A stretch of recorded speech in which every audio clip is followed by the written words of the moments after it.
अंतरात्मा का स्नेह। धारा नगरी में आग लग गई। 2 सुकुमार बच्चे आग की लपट में घिर गए।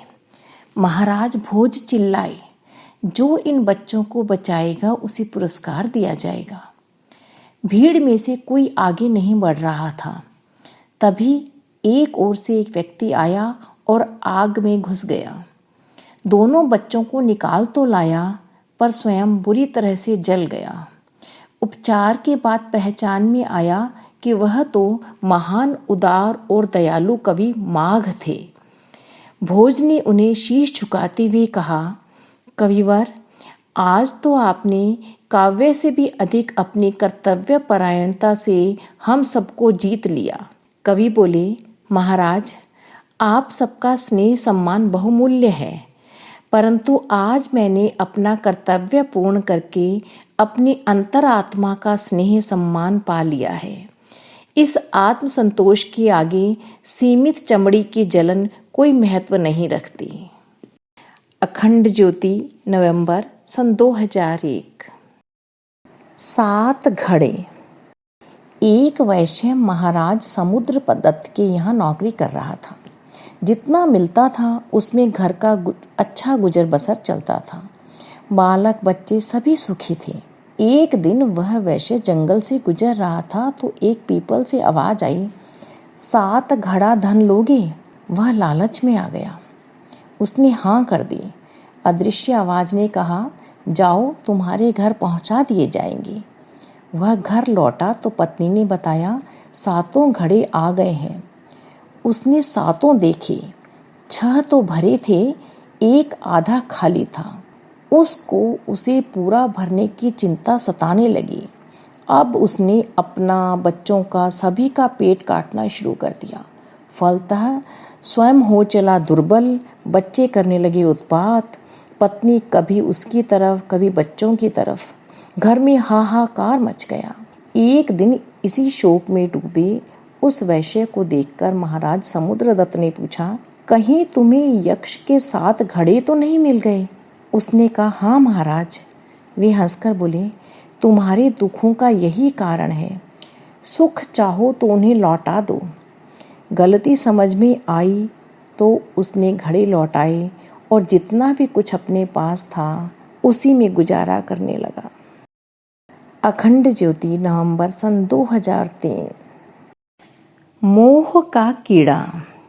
पेड़ का मालिक पके आमों की खोजबीन करने वृक्ष पर चढ़ा भी, पर आम पत्तों के झुरमुट में ऐसा छिपा कि हाथ आया ही नहीं। दूसरे दिन उसने देखा कि उसके सब पड़ोसी जा चुके। उसका अकेले ही रहने का मोह नहीं टूटा था। अब मित्रों की विरह व्यथा उसे सताने लगी। आम कभी तो सोचता नीचे कूद जाऊं और अपने मित्रों से जा मिलूं। फिर उसे मोह अपनी ओर खींचता। आम इसी उधेड़ बुन में पड़ा रहा। मोह का यही कीड़ा धीरे धीरे फल को खाने लगा और एक दिन उसका सारा रस समाप्त हो गया। मात्र सूखी गुठली नरकंकाल के समान पेड़ में लगी रही। अखंड ज्योति, नवंबर सन 2003। सेवा। राजा विक्रमदेव एक बार जंगल में आखेट के लिए निकले। जंगल में भटक गए। साथी भी कहीं मार्ग में छूट गया। निबिड़ वन में प्यास के कारण राजा का दम घुटने लगा। कहीं पानी दिखाई नहीं दे रहा था। सामने एक पर्णकुटी पर दृष्टि पड़ी। किसी तरह कुटी पर जा पहुंचे। भीतर देखा तो एक साधु समाधि मग्न थे। इतने में राजा मूर्छित होकर गिर पड़े। मूर्छा दूर हुई तो महाराज विक्रमदेव ने देखा वही संत उनका मुंह धो रहे हैं तथा पंखा झल रहे हैं। होश में आते ही संत ने राजा को पानी पिलाया। राजा ने विस्मयवश पूछा, आपने मेरे लिए समाधि क्यों भंग की? अपनी उपासना क्यों बंद कर दी? संत मधुर वाणी में बोले, वत्स, भगवान की इच्छा है कि उनके संसार में कोई भी दुखी न रहे। उनकी इच्छा की पूर्ति आवश्यक है। दूसरों की सेवा से ही उपासना फलवती होती है। अखंड ज्योति, नवंबर सन 2003। करोड़ों की संपदा। एक संत के पास एक व्यक्ति दुखी होकर आया।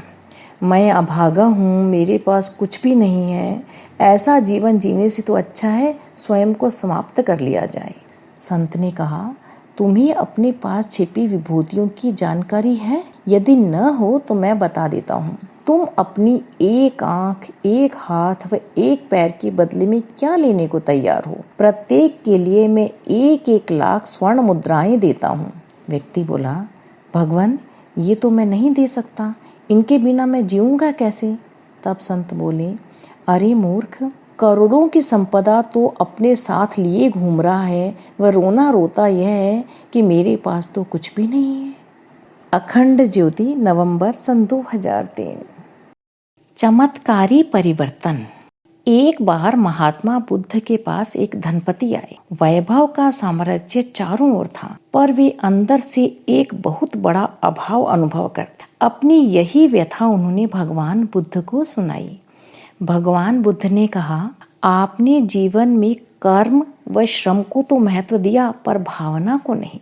सत्संग, कथा श्रवण इत्यादि से तो विचारों को पोषण भर मिलता है। अंदर की शुष्कता कम करने के लिए सबको स्नेह दीजिए। अनाथों, निर्धनों के बीच जाइए, उन्हें स्वावलंबी बन सकने योग्य सहायता कीजिए।